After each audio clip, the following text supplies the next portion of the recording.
नुआ संसार तोते अभिनंदन तो चल बाटरे झर फूल चंदन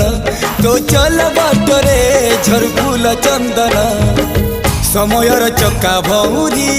घुरे घुरे फुले कांदनालो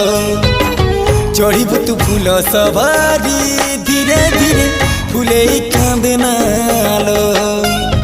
बाहाघर सुख परा विधाता देइछि तोते